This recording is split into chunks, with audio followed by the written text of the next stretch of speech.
Well, good morning. Let's give it a second to catch up here. It is Saturday morning. Can you believe it's Saturday morning already? Good morning. It is whoops, that didn't work real well. It is April 24th, 2021, and I am excited to be here this morning. I cannot wait to come here on a Saturday morning. This is my love and my passion. I enjoy coming here. I love being able to interact with you guys. It is my gift to you on a Saturday morning. If anybody is live, please comment live. If you are on the replay later on, please comment replay. I'm feeling a little lost here this morning again. I see somebody's out there right now. If you wouldn't mind, just throw me a comment to know that that you can see me. I'm going to do my little introduction that I do every Saturday morning. It is the following. Welcome to the Baffled Brain, the Demystifying Dementia, the weekly hour-long Facebook Live, where we will teach you everything you want to know about how to manage dementia. Today is, and Jill, you just freaked me out, girl. Today is April 24th. This is episode 22, and I'm your host, Lizette Klute from Think Different Dementia, where we believe caregivers deserve reliable and accessible answers to questions. Because providing caregivers actionable strategies and reliable information gives them and the people with dementia their best quality of life, improving relationships and delaying decline. And Jill, I am so excited that you're here this morning because I actually wrote down your question.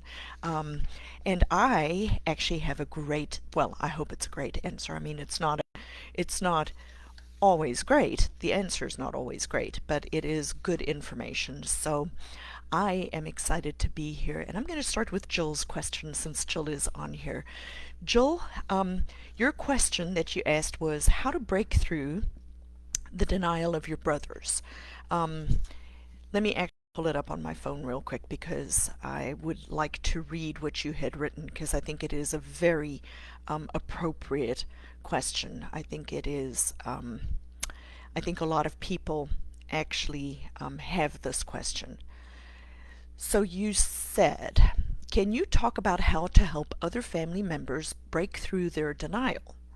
My brothers are still in deep denial that my dad has Alzheimer's. They are convinced it's normal aging, despite multiple doctors and occupational therapy assessments and neurology visits and the diagnosis. And they get so angry at his behaviors and have these ridiculous expectations for him. Now, Jill, I know that you are not the only one that has this happen, but I am going to speak to that this morning. So I've recently came about a system of information called the Caregiver Readiness to Change. And so since I've found that, and since I've started learning about that, it will really explain to you, Jill, why your brothers are struggling. So it is divided into 4 different stages. Okay, so the first question you ask is, does the caregiver or does the person know and acknowledge that the person has dementia, right? So that is the first question that we have to ask. So in light of what you were saying, your brothers don't know or acknowledge that the person has dementia. So that is called the pre-contemplation phase, right? What do those people look like? Everything's okay. The person's just old. This person has always been like this. They're being manipulative. They're not listening. Or, I don't want to be a caregiver, right? So that's called the pre-contemplation phase. And when people are in a pre-contemplation phase, Jill, this is where you start, right? They are not ready to accept it yet. They're not where you are yet. You have to pretty much start with basic education about dementia. You have to ask questions to your brothers, like, how can I help you um, understand. How can I explain? We need to explain to them. So me as an occupational therapist going in and working with them, I need to ask them, how can I help you? What are you interested in learning or knowing more about? What would make your situation better? So your brothers are not the actual care providers to your dad. So I know that you are primarily the one coming in and helping him. But that's where you want to start, Jill. You want to start with educating your brothers about dementia, giving them resources. We can maybe come up with a consultation where I sit and explain dementia to your brothers so that they can understand it, right? So if the person knows and acknowledges that that person has dementia, the next stage is what's called the contemplation stage. This is where people start to be aware that a problem exists. This is where they start to try to understand what's going on. This is where they start to think about taking action, but they don't have the knowledge about the disease, that it's progressive or degenerative or other kinds of information, just plain information about dementia. And frequently, and this is the interesting thing, right? People with dementia are here, but caregivers sometimes think they're here, or caregivers think they're here. What makes the difference between, if an occupational therapist or somebody that works with people with dementia is we kind of know, we can get in the ballpark pretty quickly, right? So your brothers may actually be thinking that dad is up here. And so there's a gap, right? And in that gap is where it causes them frustration and your dad frustration because they believe that your dad has more capability than he actually does. So they're unsure of what to do. We want to find out what their immediate concerns are. What are they immediately worried about? What do they think the next steps are, right? What do they think or feel about dementia at this point? And then we need to educate them about structure and activity for your dad and how to work with that in the situation that you guys are in. So back to the first question, does the care provider or the spouse or the family member know and acknowledge that the person has dementia? If the answer is yes, does that person then show that they're actually willing to try different things? And if they're willing to try different things, then they're in phase 3, and that is the preparation type behavior. So what does that mean, Jill? That means that's kind of more where you are, right? You are willing to take action. It's evident that you're willing to take action. You're willing to look for the information. You're willing to listen. You ask questions about the disease and how to manage it day to day. You're trying to understand the use of strategies and the roles and activities that you can change. So at this point, this is where we as therapists or other people can come in and work with a person with dementia's caregiver. We can work on problem solving the trigger behaviors. We can emphasize choices and identify strategies. We can instruct these care providers then in activities. We can use role playing and other strategies and refine the activities. And so this is where people start to actually try to make some changes. So if the caregiver is willing and they're ready to try different things, this is what we call the action phase, right? They're actively participating. They're modifying the environment or their own behaviors. They're trying their own new ideas. They're practicing or modifying strategies. They're willing to commit time and energy just like you are. So like a 3 to a 4, there's a 3.5, right? Everyone's a little in between, right? Willing to commit time and energy. And the important part is that that person who's at an action phase in the caregiver readiness to change phase, they can take the information they've learned and generalize it to a new situation. And so this person is highly ready to help somebody with dementia. They can name and frame the strategies they're using. They validate what they're doing, and they can kind of start to explain what works or what doesn't work. And we can help those care providers be prepared for future behaviors and care challenges. So this is called the caregiver readiness to change, Jill. And so if you think about your brothers, right, they are not ready to change yet. And so it's very hard when you have people in your life. And I think this is one of the reasons why there's often so much conflict between family members, because one caregiver is ready, they see what's going on, and another caregiver is not ready, they don't see what's going on. And so it becomes, your job as as a sibling, right? Your job as your brother's sibling, and I know you're an occupational therapist as well, is to try to get them to the information that they need to know so that they can start to understand what's going on with your brother. Alexandro said, I just wanted to make a suggestions. Caregivers should have ID cards that they can show to medical emergency personnel that show how long a person has been a caregiver for their present recipient. Oh, I'm sorry you had to go to sleep. I hope you're feeling okay. And then Laura said, I experience this a lot with patients and families. Yes, it does. It happens a lot. It's a kind of like a Kubler-Ross theory of grief. Yeah, English, grief. First is denial, maybe bargaining, and then some depression, and then finally acceptance. The thing with dementia is your loved one may have good and bad days, so it confuses the non-caregivers. I will say this, let your brothers work through each phase at their pace, as frustrating as it is. Very good advice, Miss Laura. Thank you for chiming in. I tell my patient, and you also said that you tell your patients to make some business cards, name and I have dementia. You can slip this to the wait staff or the medical staff, and it maintains the dignity of the person with dementia. That is a great suggestion, Laura. And to be honest, business cards are not expensive. You can very easily print one up, and I'm fairly sure that the Alzheimer's Association also has some information regarding.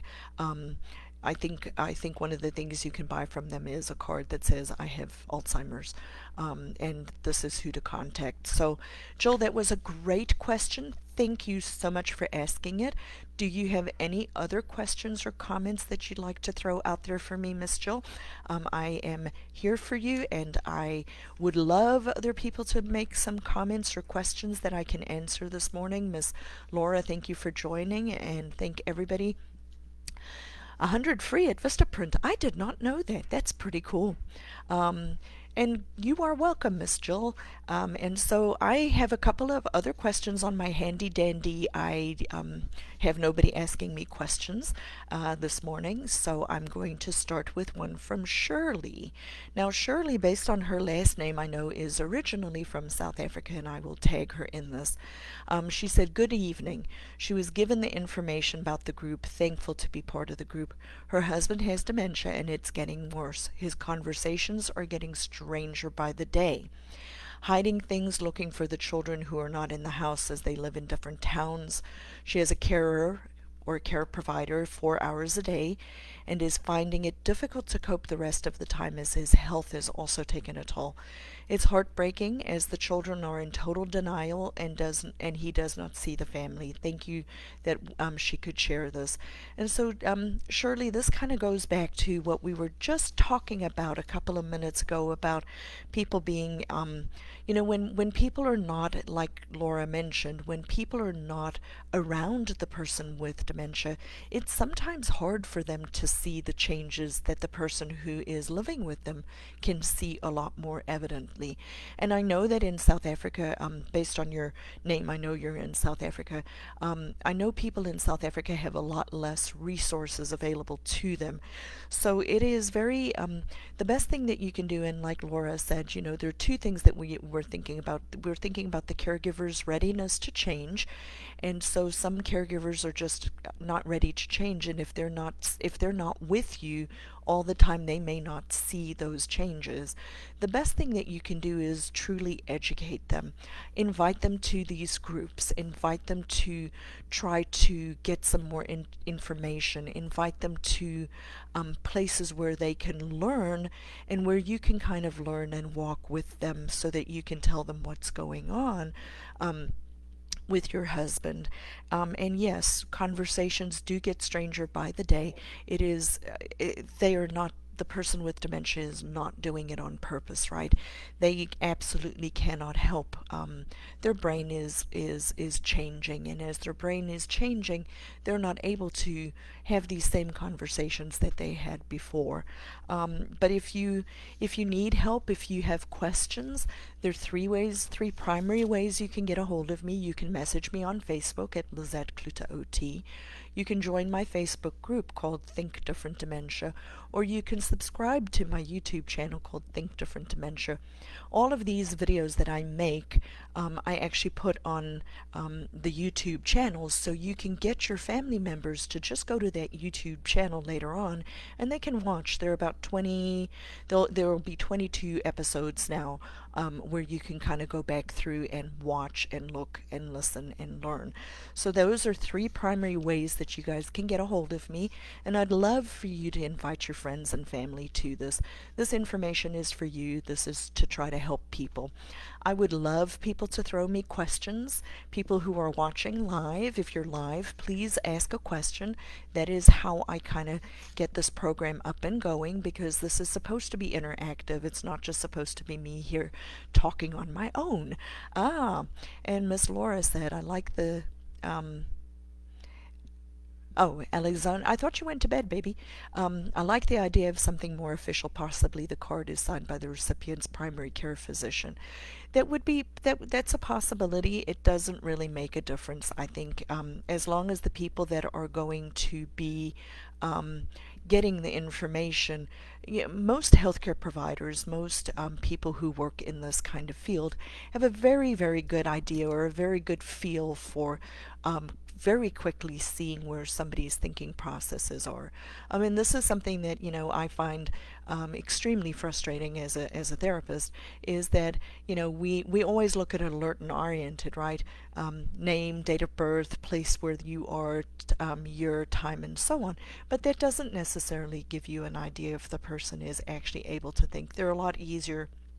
There are some more avenues of testing people that are quick, down, and dirty that you can do, or that can be used to kind of get us in the ballpark of knowing whether somebody's actually having trouble thinking. And one of the big things is time management. People who start to have trouble with dementia or with their cognition really start to struggle with time management. So keep that in mind. And the next question I have was from Angelique. And Angelique is looking for advice on an elderly parent seeing bugs or things moving and it's not there. And she said her initial reaction is to tell the truth, but I'm made out to be disrespectful. Please help. Now, Angelique, that is a great question, and I know that it is very difficult for people to be able to understand. Visual hallucinations is very common in dementia, and my almost immediate first response is to try to ask the person who is seeing something whether what they're seeing is disturbing them. Because if they're afraid, I don't want them to be afraid. If they are, if it's not bothering them, if what they're seeing is not bothering them, move on. So for example, excuse me, I work in home health, or when I worked in nursing homes, if you would come into the patient's room and they would say to you, oh, I'm seeing bugs on the floor there, and I'd ask them, are they bothering you? And they'd say to me, no. I'd ask, do you want me to kill them? And they'd say to me, yes. And I'd say, okay, fine, where are they at? And they'd point, and I'd go stomp on the bugs. And then I'd say, did I get them? And they would say yes or no. And then I'd keep going until they told me they didn't see the bugs anymore. And then I'd ask them, are they okay? And people say don't, a lot of people will say don't do that. But the problem is, you can't reorient somebody who truly believes there's something there. So the best thing to do, Angelique, is it's called therapeutic fibbing. And you got to remember, we cannot bring. So the person with dementia is living where they're at, right? That's their reality. Their brain is actively, actually degenerating, right? And so when you think about it that way, and we're functioning here and they're functioning there, how do you make them go there? You can't. You can't get them back up to where they used to be. You have to go to where they are. If they are here and they are hallucinating and they are seeing things, you being up here saying there's nothing there isn't going to help them. It just frustrates them. So using a therapeutic fib and asking a question, does that bother you? Where are the bugs? Can I kill them for you? Getting, some sort of a spray thing that you can spray and say, look, I've killed the bugs. Any kind of strategies like that at first to see if it helps, because my first line of defense is we do want to try. Yes, there are medications available for hallucinations, but if we can prevent people from being on medications first, we want to try alternative strategies. So also what I would say to Angelique is also kind of look and see whether there are specific triggers for that behavior. Are they specific times of day? Were there specific people around? Is the person very tired? They're usually through. That was a bump. There are usually three things that are going to be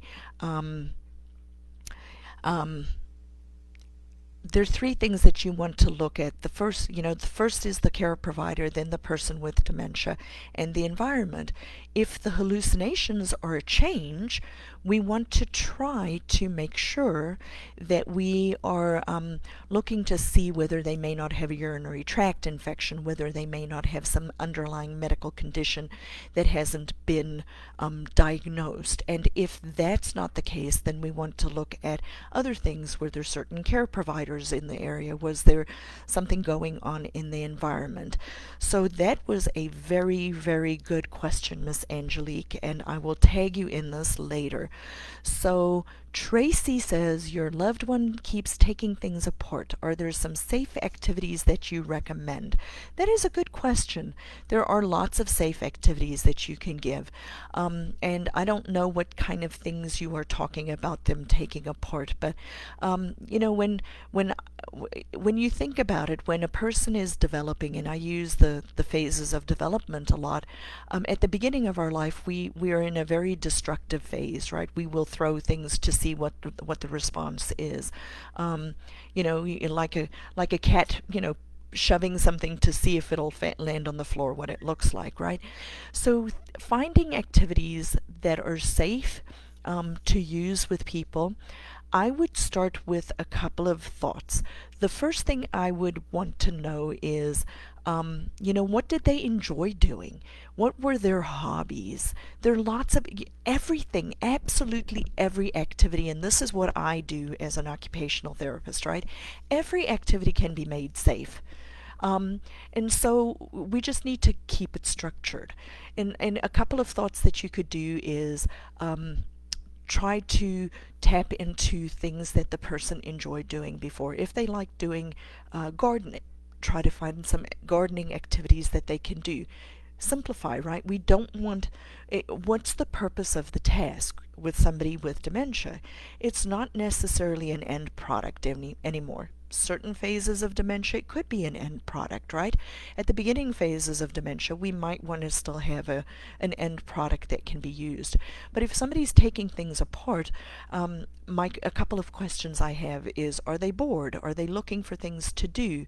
If you can find structured time to give them something safe to do, make it simple. Make it one step or two steps.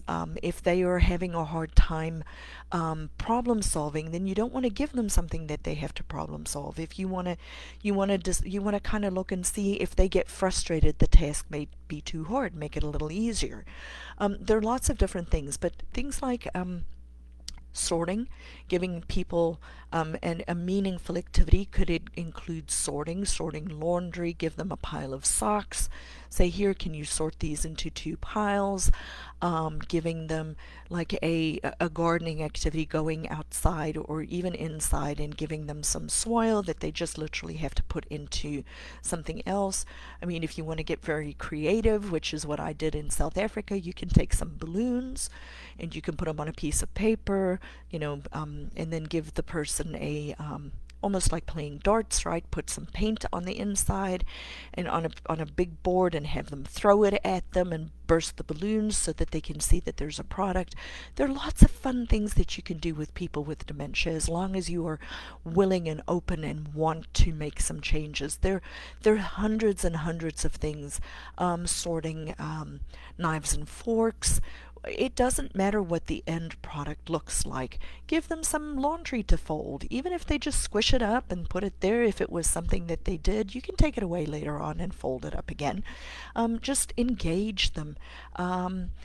Music, listening to music, dancing. There are lots of things that we can do. So Tracy, I hope that was helpful to you, and throw me some more information out there.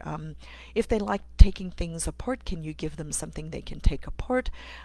Nuts and bolts put together, have them unscrew them, give them you can make a nuts and bolts board that you can have them put it together, give them some keys and locks, have them try to fit the key into the lock and unlock it, put something on it that they have to take off. So there are lots of ideas. So Miss Laurie said there should be an educational information distributed to the police. Maybe you can reach out. There's a recent case in Colorado where the police broke a frail 73-year-old woman's elbow. You may not think about it, but the police, but the NYPD are very gentle with dementia. Yes, I'm great. That's great to hear that, Lori. And yes, I had seen that story about the Colorado police.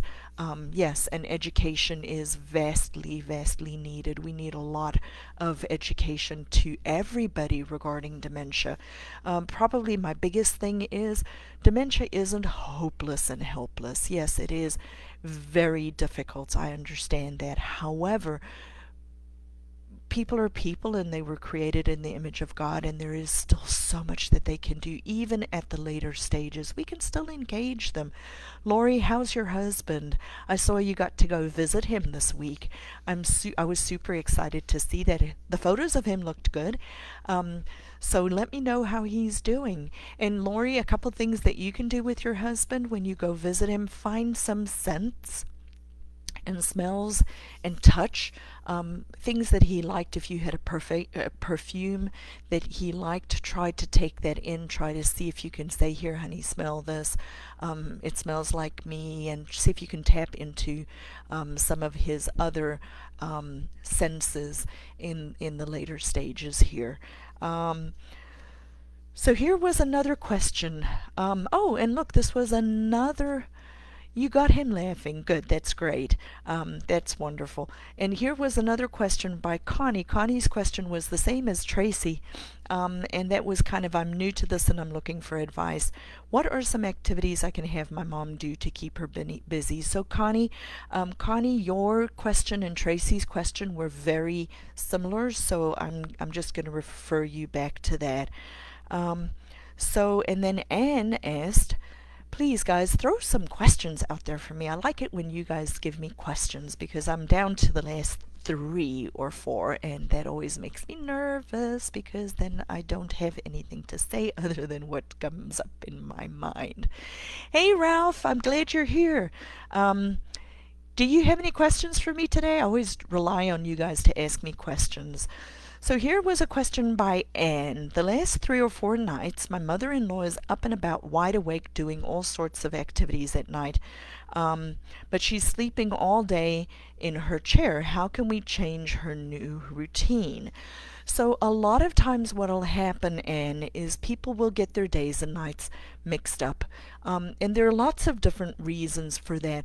One is because they're bored throughout the day. They don't have You know, it's kind of like when your kids get their days and nights mixed up, right? We want to get them back on we got to keep them awake during the day. If they're sleeping all day, they're not going to sleep at night. So the very first thing we've got to try to do is work on um, getting her days and nights back in place. There's some light therapy that you can do. Light therapy is helpful. You want to put it. It's a specific type of a light that you want to put on about an hour and a half before you want the person to go to sleep, because then what'll happen is it helps to produce the normal, natural melatonin we have in our body.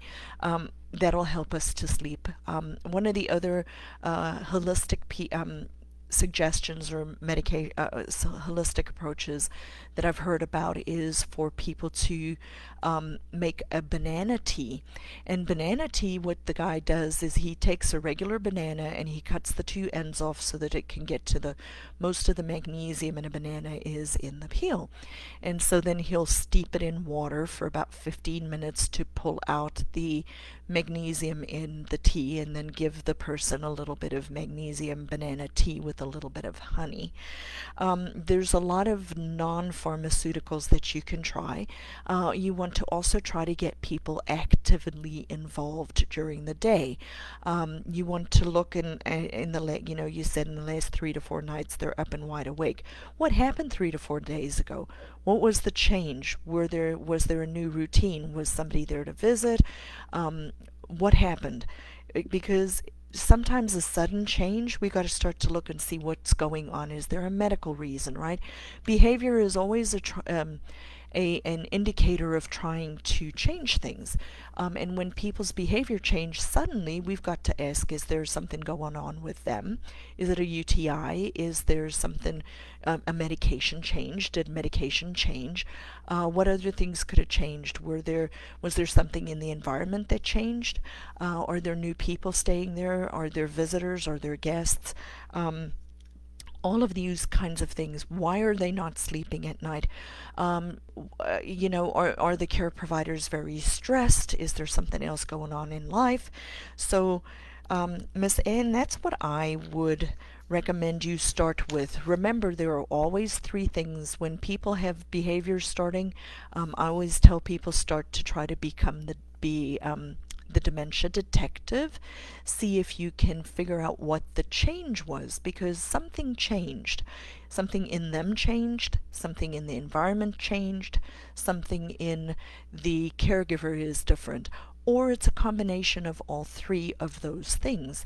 And usually when the person with dementia is happy, it's when all 3 of those things are lined up. So Ms. Ann, that's where I would start. And definitely reach out if you have any questions. There are 3 primary ways you can get a hold of me. The first one is message me. My name is Lizette Clute OT. Message me. You can join my Facebook group called Think Different Dementia, or you can watch or subscribe to my YouTube channel, which is also called Think Different Dementia. The benefit of subscribing to the YouTube channel is that if you miss these lives, it'll show up afterwards that you've subscribed, and you can go back and watch them again. And all of the previous episodes are on there as well. And so the next question, please guys, Ralph, give me a question. Somebody give me a question. Lori, give me a question. I would love to have a question from the group. And let's see. All right, this one was an interesting one. Any diapers that actually work overnight? And what else can I use to protect bedding for somebody who gets up a million times a night to wander around? So, and this one was from Lana. So, Miss Lana, a few things that jump out at me. Are there any diapers that actually work overnight? Diapers, so there's a difference between a pull-up and a diaper. A pull-up doesn't have tabs. A pull-up is like a pair of underpants. And the purpose of a pull-up is to try to protect the clothing. So a pull-up is used more for people who know they have to go to the bathroom, but they don't necessarily always make it in time, and to protect them from having to change their clothing. A brief always has tabs, and a brief has been designed to absorb more fluid. So that's the purpose of a brief. So a few things come up. There are a few things that jump up in my head. One, there is stuff you can use to protect the bedding. They're called chucks. They make a variety of different kinds. They make a reusable one, which I think the last time I looked on Amazon, they're about $25 or $40 for a pack of 6 or something like that. They're reusable. You can put them on the bed to make sure that if the person's brief doesn't absorb all of the fluid, then you have the chuck, the protector then that absorbs most of the fluid, and you don't have to keep changing the sheets. So that is one suggestion. Another less expensive, or I personally think buying reusable ones is a better investment of your money than buying ones that are disposable. But if you want to go with the disposable route, and this is a trick that I learned from a patient, and one of the things that they do is they go get puppy pads. Puppy pads are actually cheaper than the incontinence pads for adults, for beds. Who knew that? So they just use the puppy pads that you put on the floor for a puppy to go on when you're potty training a puppy, to help absorb the fluid. They're not as absorbent though. The third thing that I want you to think about is they also make a product for children who are having incontinence at night when you're trying to train them for going to the bathroom. And I'm writing myself a note. That you can then be able to put on, and it's an alarm, it's a sensor. So if you can anticipate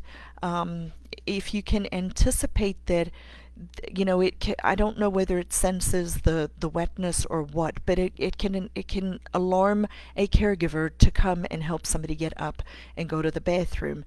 And so those are a couple of suggestions regarding wetting overnight. But then the question that I have is,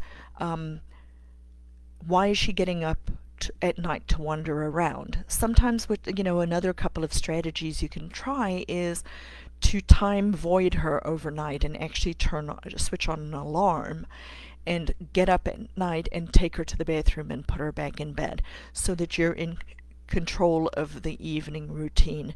So those are a couple of suggestions for Miss Lana. And Lori, let's look and see what you have said over here. And I would love any more questions from somebody out there.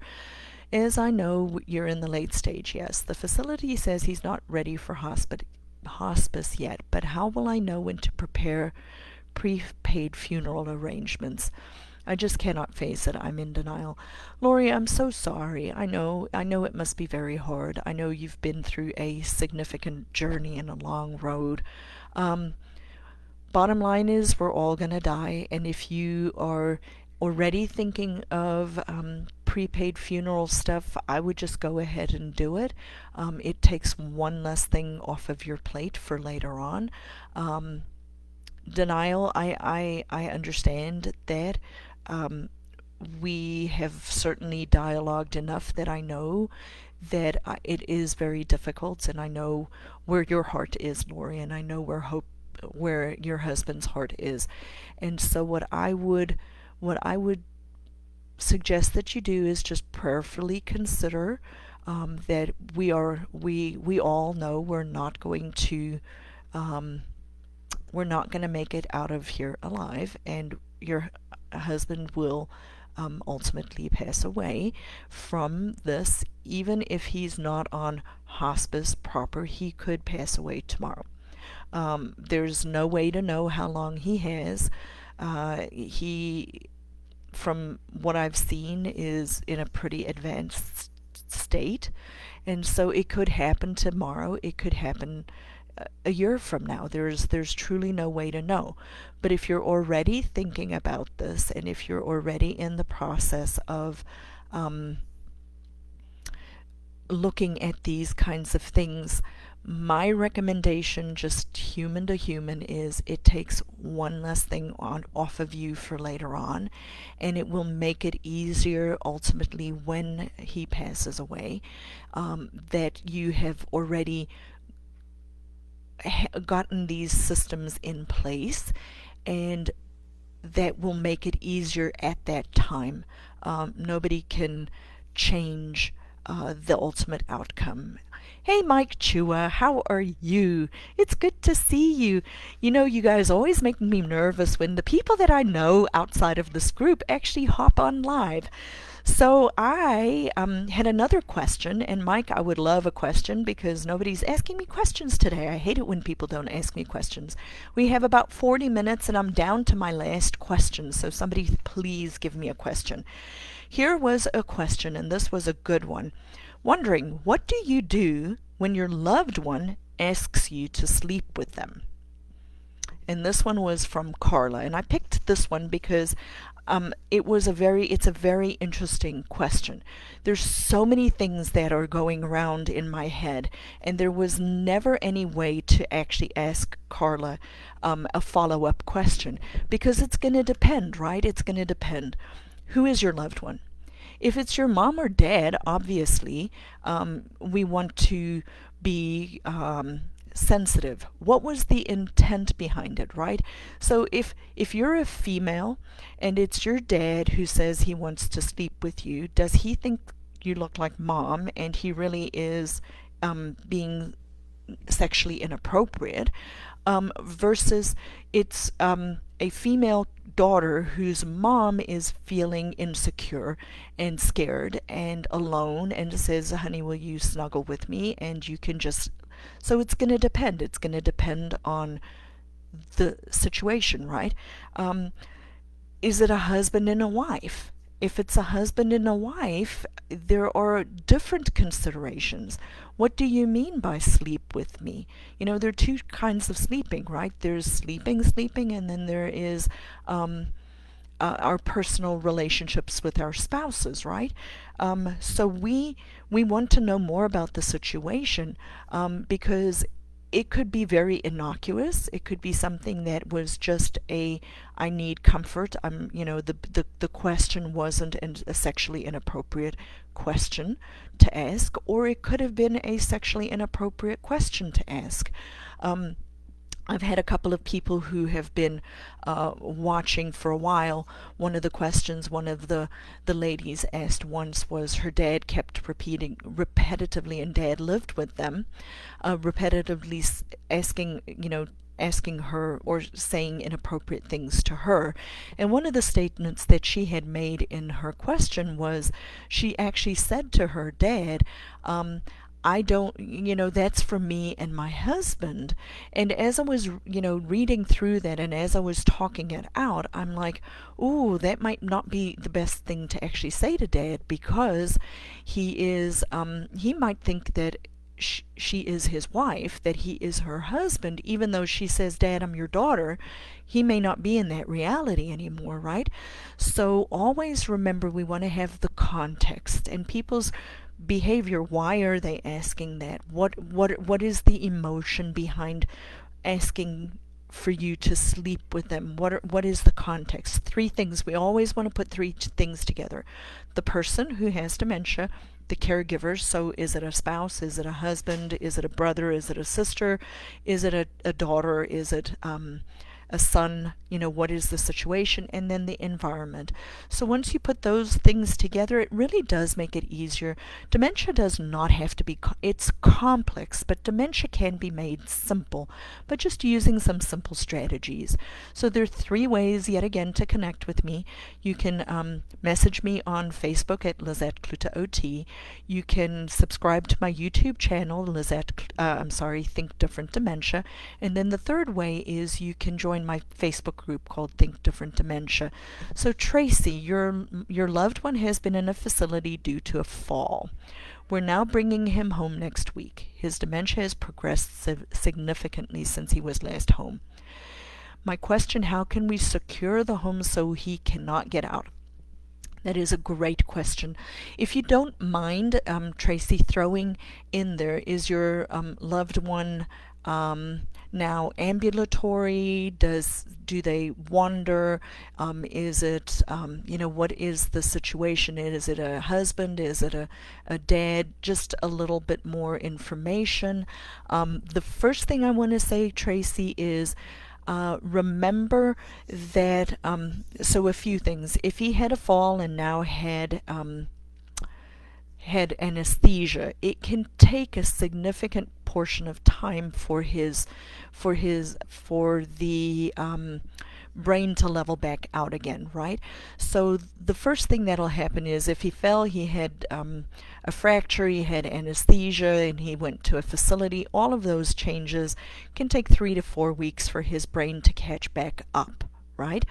And then you bring him back home again. Now then his brain can take another 3 to 4 weeks to catch back up to the change coming back home. So you may not know truly what his new level of cognitive abilities are until 4 to 6 weeks after he comes home. So that's the first thing. Now, how to secure the home so he cannot get out? Well, there are a lot of, he wanders around. It's your father-in-law, and your mother-in-law will be the primary caregiver. Is she the only one in the house with him? And is her health pretty good? So those are a couple of things that I have. So he wanders around. It's your father-in-law, and your mother-in-law is the primary caregiver. So there are a few things that you can do. There are some, so this is a non-intrusive monitoring system. It's called Home Accept. Okay, I'm going to put that in the comments here. Home Accept, non-intrusive monitoring. So and I'm putting in TDD. That is, I'm an affiliate of theirs. So if you use that and you put in TDD, then that helps me. However, Home Accept is a non-intrusive monitoring system. So these can be put on a door. If you're not worried, if you just want to monitor or track behavior, this works pretty well. It has an app for a phone, so care providers can monitor somebody without seeing what they're doing. So that's one way. A second way is people with dementia oftentimes don't scan. So if you put a safety lock at the top or at the bottom of the floor, it can make it a lot safer for them. The third thing you can do is put a door alarm on the doors. So literally just an alarm that, think about a window alarm or a door alarm. When the two magnets are not attached, the door alarms so mom can know that he is wandering out of the house. Another strategy you can use are cameras. You can put cameras on the doors to monitor the door. A few considerations that you have to think about is you have to think about the people who are in the house. You have to be aware that if there's a fire, we want to be able to get out, which is one of the reasons I don't typically like putting the latches on the top of the door, because in case of a fire, then somebody has to stand up and unlatch it, which is where the smoke is. Putting it on the bottom of the floor, the person with dementia is going to look mid-range, right? They're going to look where the door handle is. That's also, and then the other one is a very inexpensive option is especially if the person doesn't have good ability to problem solve anymore, you can get these doorknobs for children, right? Where you actually, where unless you squeeze, think about a medication bottle that you have to squeeze the sides to open, right? So these door handles you can put on, and then if you don't squeeze it and turn at the same time, you cannot open the door. So that gives you a couple of options of ideas of what you can do to safely make the home a safer environment so he doesn't wander out. And you said that she has hired a person to come in and help out a few hours a week as well. Great. So Tracy, a couple other things that I'd recommend for you.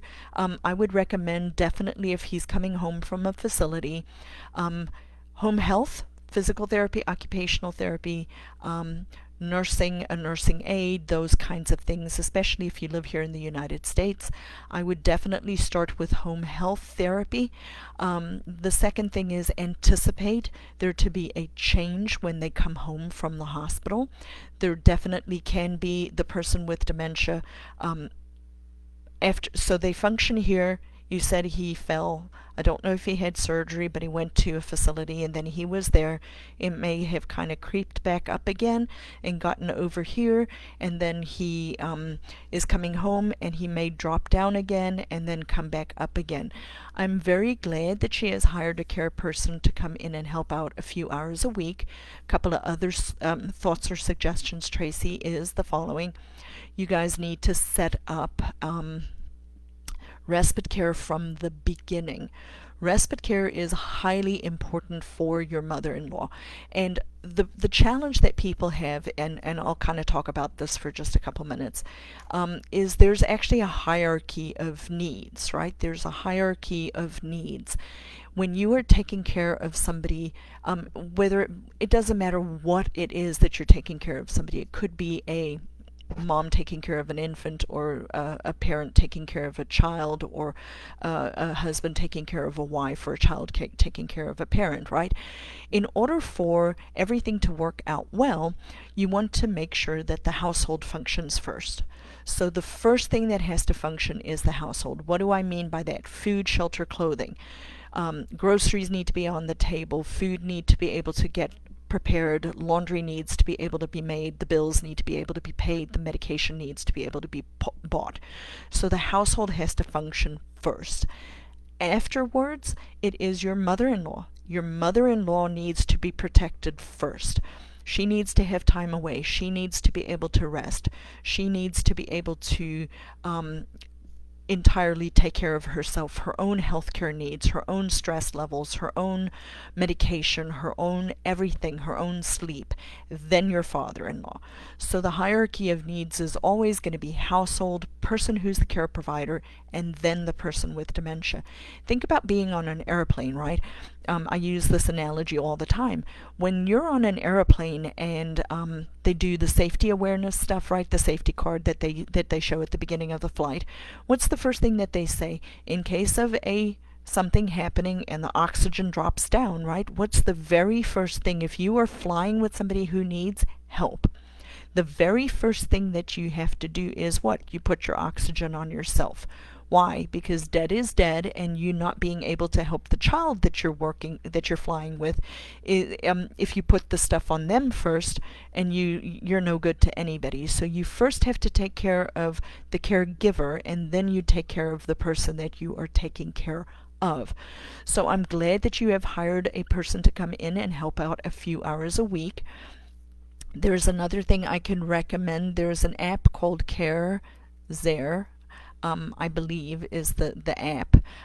It was designed by a 18-year-old or a 19-year-old young man who saw his parents struggle with his grandmother who had dementia, in trying to coordinate the care between all of the different people. So I would get an app. I would look at something like that to make sure that all of the people around them know what they need to do.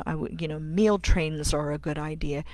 Things like having people from church come in and sit with him so that mom can get away for a few weeks.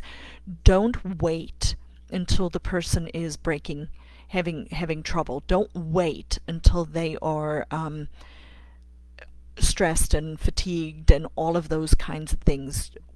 Don't set them up ahead of time. Put them in place, because if you wait, you're always a step behind, because the person is just going to, at one point or another, they're just going to say, oof, I'm done, right? And so if you set up the respite care ahead of time, it makes it way easier for the person to actually get away. People are usually willing to help you. They just don't know how to help you. So you and your mother-in-law, your husband, and his mom need to be very proactive and say, this is the help that we need. Everybody has natural support systems, right? Everybody has things like church or family or friends, their own natural support systems that they can tap into and use. But people don't know what you need unless you ask. But you got to be specific. You got to say, I need you to come sit with my mom for 3 hours a week so that my dad can get away and go run an errand. Be very specific, because if you just say, if you're just waiting for people to volunteer and give and help, they're willing, they just don't know what they need to do. Or dad's coming home, my father-in-law is coming home from the hospital. We need meals set up every other day for the next 3 weeks or for the next month. And I would really love it if you can make enough so that we can have leftovers the next day, so we don't have to worry about making food or going grocery shopping or those kinds of things. So Tracy, I hope that was helpful to you. I hope that answered your question. I definitely would love for you to reach out if you have any specific questions for me. Yet again, you can Facebook message me. My name is Lizette Klute. I'm an occupational therapist by background and training. The second way is you can subscribe to my YouTube channel, which is Think Different Dementia, or you can join my my private Facebook group called Think Different Dementia, which I do a second one of these in the week. I do it on a Tuesday night, more education based as well, and then answering questions. So if you guys have any specific questions, please, I actually keep these questions. I write them down, I keep them, and I have a goal set for myself this year to answer 1,000 dementia-related questions in a year. And I am, a little behind. I'm about here at about 250, 260 for the year. So I really have this desire to serve you. I'm here to serve you once a week. This is The Baffled Brain, Demystifying Dementia, and I'm almost done for the day. I am going to say thank you for joining me today, and I will post this again on the site. I love for you guys to interact with me.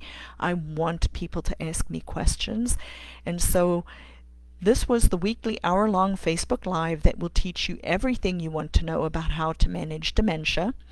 Today is April the 24th, episode 22, and I was your host, Lizette Klute from Think Different Dementia, where we believe caregivers deserve reliable and accessible answers to their questions, because providing you with reliable information and actionable strategies will give you and the person with dementia your best quality of life, improve your relationships, and delay their decline. Tracy, thank you so much. I am so glad you joined us. Thank you for your encouragement. I would love for you and your family to join my group. It's a small little group, and I'm hoping to grow it, but I don't want to grow it, to 30,000. I want to keep it more interactive and personal.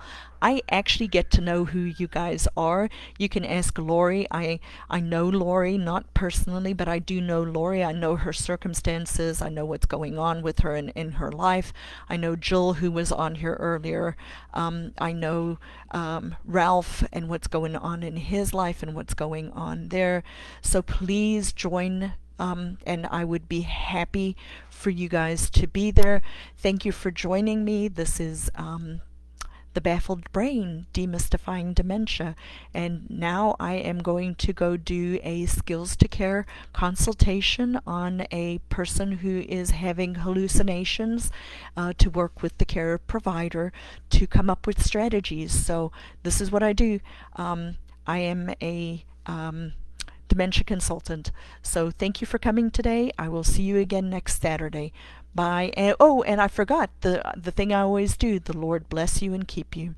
And we will be back again next week. Thank you. Bye.